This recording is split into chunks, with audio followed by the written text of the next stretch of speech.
Good morning everyone. I welcome you all to my YouTube channel Current Ka Affairs. Here I discuss few articles from Press Information Bureau, which is one of the most authentic and reliable source of information about government policies, government scheme and their major projects. मैं इस video में PIB के news को बहुत ही clear and concise manner में present करूँगी। आपको ये वीडियो अच्छा लगे तो ज़रूर सब्सक्राइब करें।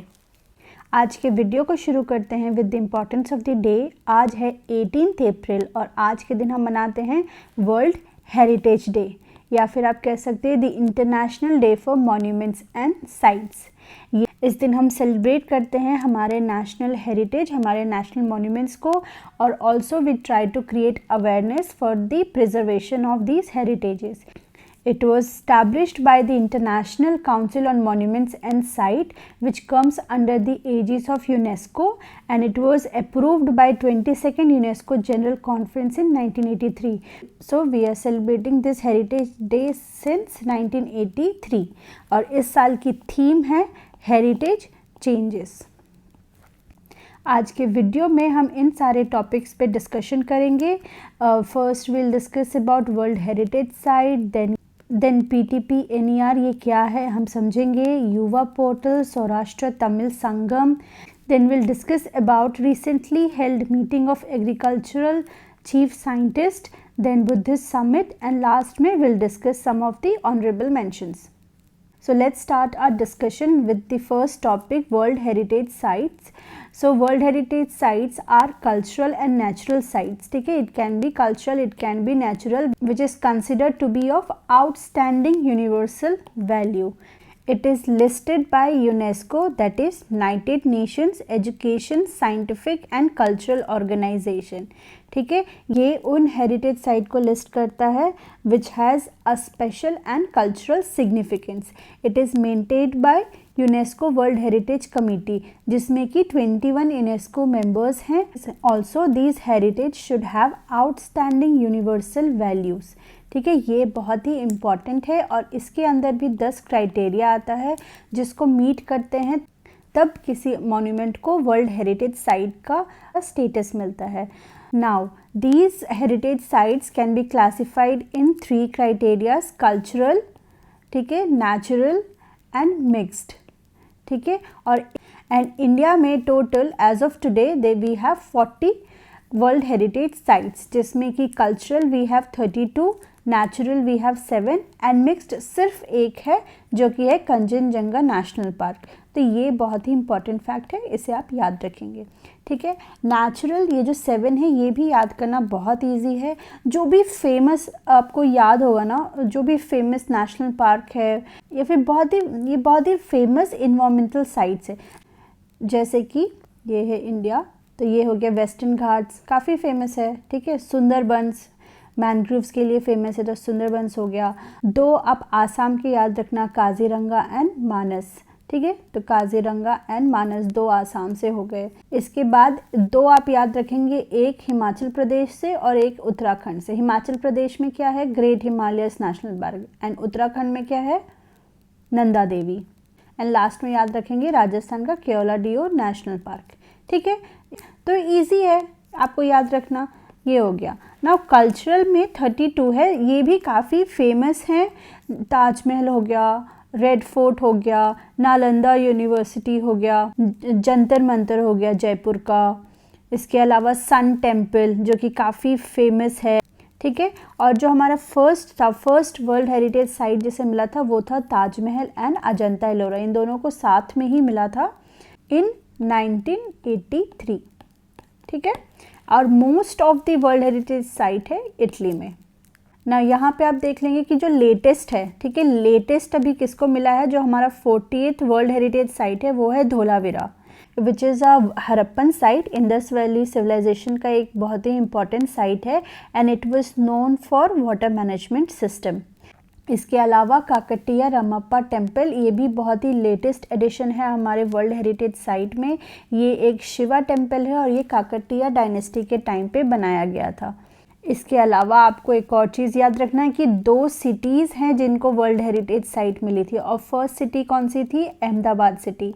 ठीक है। It was the first city which was given a world heritage site, पूरा एक सिटी को ही दे दिया गया था। And second was Jaipur city. So these are some of the facts which you should know about world heritage site, because काफ़ी question इस टॉपिक से आ जाते हैं और काफ़ी ईजी भी रहता है इसे अटेम्प्ट करना। Next news is related to marketing and logistic development for promotion of tribal product from north eastern region. ये है PTPNER स्कीम, ठीक है। It is introduced by ministry of tribal affairs. ये याद रखना है क्योंकि कई बार नॉर्थ ईस्ट रीजन है तो mostly we go for donor ministry, पर इसमें याद रखना है कि it is ministry of tribal affairs. इसके बेनिफिशियरी कौन है? So these are the scheduled tribe of north eastern region, और TRIFED that is tribal cooperative marketing development federation of India limited, ठीक है। तो this is TRIFED, it is the nodal agency of this scheme. इसका vision क्या है? So it aims to strengthen the livelihood opportunity for tribal artisans, ठीक है। जो tribal artisans हैं जो हैं नॉर्थ ईस्टर्न रीजन के, और उनके जो कुछ आर्टिफैक्ट्स हैं या फिर उनके जो ट्राइबल प्रोडक्ट्स हैं उसको प्रोक्योर करना, उसकी लॉजिस्टिक्स, उसकी मार्केटिंग को ये इन्हांस करेंगे और उसकी एफिशिएंसी बढ़ाएंगे, ठीक है। Then scheme will apply in the states of Arunachal Pradesh, Assam, Manipur, Meghalaya, Mizoram, Nagaland, Tripura, Sikkim. So all the 7 sisters including Sikkim, ठीक है। And as a part of this scheme it has also plan to organise 68 tribal artisans mela at various district of north eastern region. और इससे फ़ायदा क्या होगा? It will facilitate tribal artisans, obviously उनका जो income है उसमें इन्हांसमेंट होगा। Then they will provide forward and backward linkages through incubation support and aggregation, ताकि उनका जो मार्केटिंग है वो बेटर हो पाए और उनको एक बेटर प्राइस मिल पाए उनके प्रोडक्ट्स के लिए। Then it will help in skill enhancement, entrepreneurship development, and it will give them the needed publicity. और अभी के टाइम पे हमारा प्रेजेंट गवर्नमेंट के लिए नॉर्थ ईस्ट को डेवलप करना is the core of their agendas. They are trying their hands in every sector of northeastern economies, be it agriculture, industries, वहाँ का जो transportation है, highways है, tourism potential है, ये इन सब को वो properly develop करना चाहते हैं। And there are certain achievements that they have met, जैसे the bridges of Brahmaputra linking communities and catalyzing growth, ठीक है। जो these are some of the bridges that has been constructed so that जो travel time है, जो seamless transportation है, also जो connectivity है between the north eastern states and the mainland India वो deepen हो पाए। So we have new Sairaghat bridge, then Dhola Sadia bridge, इसको भी याद रखना है, which connect Assam and Arunachal, और ये लोहित रिवर पे, ठीक है। और इसी को हम भूपेन हजारिका सेतु भी कहते हैं। देन बोगाबिल ब्रिज, ये तो पढ़ा होगा आपने, तो it is India's longest rail and road, ठीक है। It is both bridge. Then also 6th bridge का अभी फाउंडेशन स्टोन रखा गया है, that connects Palashbari and Sulakuchi. अगर हाईवेज की बात करें, so we have already constructed 4121 kilometre of road in northeastern region in last 7 years, and 375 projects already announced हो गए हैं and they are underway। further railways की बात करें तो इतना crore is already spent on railways।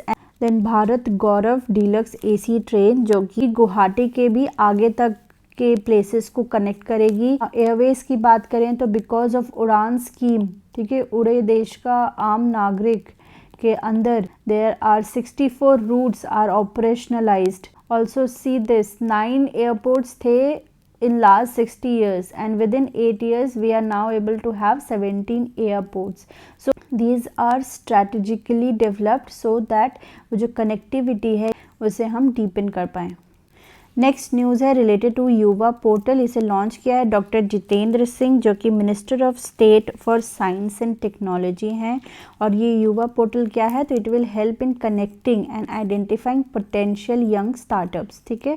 तो this is basically dedicated to startups. उन्होंने एम्फेसाइज किया है that unless the stakeholders participation is broad based, this startup may not remain sustainable. So he has emphasized on the stakeholders participation, change of ideas, and also their commitment and right aptitude towards startups. And इसी से related they have also mentioned about 1 week 1 lab program. तो ये क्या है, तो जो CSIR के 37 labs हैं which is spread across the country और उन सब के एक dedicated niche है. And इस प्रोग्राम के through they will give an opportunity to those labs ताकि वो शोकेस कर सकें जो उनका वर्क है. ऑल्सो जो बाकी के स्टेक होल्डर्स हैं they can also learn about it. Further astronomy lab, तो ये हरियाणा के करनाल में है.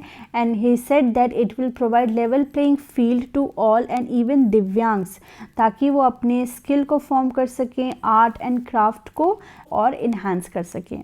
Then they have also mention about R&D conclave and women in STEM, जिसमें they will discuss the recent trends in research and development. ठीक है, क्या trend चल रहे हैं. Also the challenges and opportunities for women in STEM career. So ये STEM क्या है, so this is science, technology, engineering and maths. So in past it has been mostly dominated by male, but now they are encouraging women to be a part of this career and fill this gap of gender disparity in these fields. Next news है related to G20 meeting of agricultural chief scientist. तो इसका venue कहाँ है, वाराणसी. और ये बहुत important है because it is the 100th G20 meeting. ठीक है, ये 100th G20 मीटिंग है ड्यूरिंग इंडियाज G20 प्रेसिडेंसी. और इसका थीम है sustainable agriculture and food system for healthy people and plant. इस इवेंट का टॉपिक ऑफ डिस्कशन क्या था, so they discussed about biofortified crop. ये क्या होता है, बायो फोर्टिफाइड क्रॉप क्या होता है. So it is like either breeding, ठीक है, या फिर जेनेटिकली मॉडिफाइड क्रॉप करना जिसमें उसकी न्यूट्रिशनल वैल्यू को इन्हांस करा जा सके. और ये क्यों करना है, ताकि हमारा हेल्थ इम्प्रूव हो और ऑल्सो न्यूट्रिशनल नीड जो है विमेन एंड चिल्ड्रन के उसको मीट कर सके. I find it very discriminatory when they mention कि न्यूट्रिशनल इशू सिर्फ विमेन एंड चिल्ड्रन में मोस्टली होता है, but it is also many men also suffers from lack of nutrition. Further, they will discuss about certain diverse areas of sustainable practices जैसे कि promotion of diversification of crop. They also discussed about efficient utilization of water resource and fertilizers, then soil health and water management, for the post harvest management, and last में he also said कि how to integrate emerging digital technologies with the farming sector. ठीक है, ताकि जो productivity है वो हम ज़्यादा इन्हांस कर सकें. So basically they discuss certain issues, certain challenges in agriculture sector and what are the new ways by which we can make it more sustainable. Next news is related to Saurashtra Tamil Sangam. ठीक है, so इसका major aim है to bring together Tamil Nadu and Saurashtra in Gujarat together in terms of their culture, their architecture, dance form. ठीक है, तो they will try to recognize, they will try to celebrate each other's culture, heritage and tradition. Further इसका जो aim है it is to recognize the Saurashtrian Tamil. ठीक है, तो एक टाइम था somewhere in medieval history, तो यहाँ पे जो कुछ सौराष्ट्रियन कम्युनिटी थी they migrated to तमिलनाडु. ठीक है, and when did it happen, तो around 11th century during the attacks of Mohammad Ghazni in this temples of Gujarat. ठीक है, सोमनाथ टेम्पल का अटैक तो आपको पता ही होगा. तो उस टाइम के अटैक के टाइम पे many Saurashtrian people left Gujarat and moved to Tamil Nadu, and today they form the high percentage of people in Tamil Nadu and they are quite a rich community also. इसी historical link को यहाँ पास हम celebrate कर रहे हैं through Saurashtra Tamil Sangam. ठीक है, ये Somnath, Dwarka and several other places of Gujarat यहाँ पे मनाया जाएगा. And it is important to note that its type का event is an initiative under the एक भारत श्रेष्ठ Bharat, and it is not the first time this is happening. Rather पिछले साल हमने देखा था काशी तमिल संगम, जिसमें we try to discover the link between Varanasi and Tamil Nadu. ठीक है। एंड फर्दर नेक्स्ट है we'll see the links between Kedarnath and Tamil Sangam. तो basically it is an unique attempt जहाँ पास we'll explore, we identify and we recognise states and their shared culture, civilization and heritage with each other. And finally ये इस चीज़ को recognize करता है that we are a diverse country but at the same time we have unity within the diversity. Now last में देखते हैं first global Buddhist summit, ठीक है। तो न्यूज़ में क्यों है, so prime minister Narendra Modi he will inaugurate this, first है इसलिए याद रखना है that it is the global Buddhist summit. ये 20 अप्रैल को न्यू दिल्ली में ऑर्गेनाइज किया जाएगा and it will be organise by ministry of culture in collaboration with international Buddhist confederation. और इनका जो थीम रहेगा that is responses to contemporary challenge, philosophy to practice, basically philosophy to practice, ठीक है।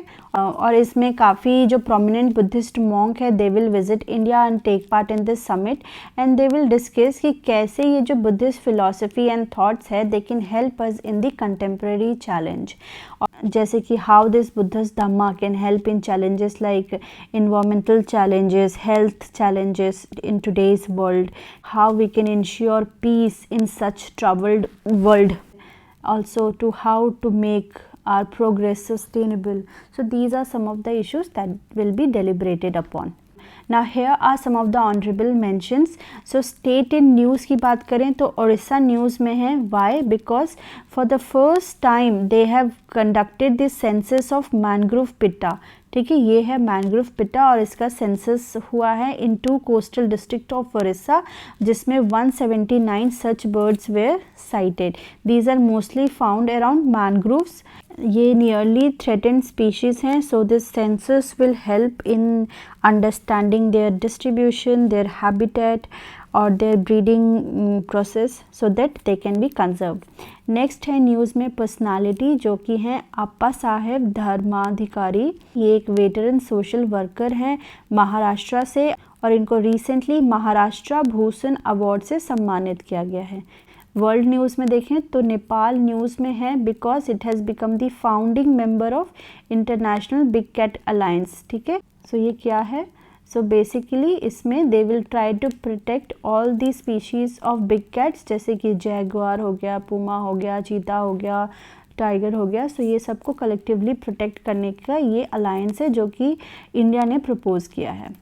Last में sports news की बात करें तो ये हैं अमन शेरावत, ठीक है। ये एक रेसलर हैं और ये रिसेंटली जीता है इंडिया का first gold medal under the men's category 57 kg के कैटेगरी के अंदर at the Asian wrestling championship, ठीक है। एशियन रेसलिंग चैम्पियनशिप 2023 में इन्होंने फर्स्ट गोल्ड मेडल हासिल की है। So that's all for today. अगर आपको ये वीडियो अच्छा लगा हो, आपके काम आया हो तो प्लीज़ लाइक एंड सब्सक्राइब करें। I will see you tomorrow.